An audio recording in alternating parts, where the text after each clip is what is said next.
Hey guys, another episode of Let's Write a Novel. This time, viewer questions, specifically Kai.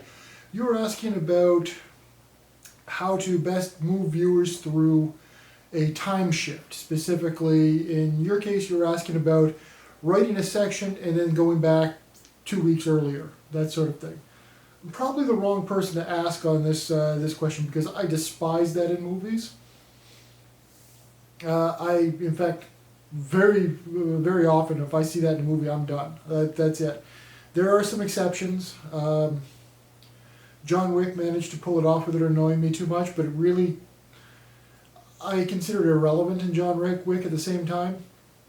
That scene at the beginning where you see him stumbling, beaten and bloody, doesn't add anything. I would personally have edited it right out and just started with him and his wife. For some reason, people seem to think that this is a good way to generate interest. I don't know that I've ever run into anybody who likes this when they're watching it themselves. That said, if you're going to do it, if you have to do it in a book form, your best approach is probably going to be by shifting the perspective of the reader to one of the characters and explaining and showing the character, like, going through the situation and thinking to himself, like, how do we get here? It seems only 2 weeks earlier things were so much better. And then you can make that transition. Again, I'm not a fan of it, but you could do it from a character's perspective rather than from the omniscient perspective of the reader. I think it works better that way. Movies do it as a shorthand to try and draw you into the suspense of the movie quicker. I think it's a cop-out myself, in that if that's what you're doing it for. There are occasionally a few good story reasons to do it. So my advice right off the bat would be certain that you need this for your story. Be certain that it's going to work for your story.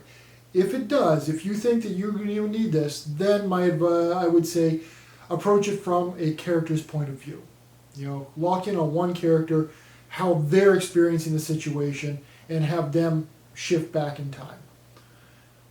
You don't need to follow the entire sequence from their point of view, just the end of the current sequence and the beginning of the sequence that's back in time. So, yeah, that's my answer to that question.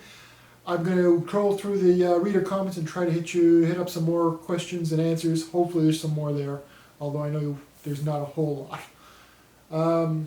Coming up soon, I'm working on a novel that I'm going to wrap up, and I've decided I'm going to put a poll up so you guys can vote on the next novel that goes into my into the working slot, into the queue, so to speak. It won't necessarily be the next novel that comes out, but it will be the next novel that is opened up on my desktop that I'm working on.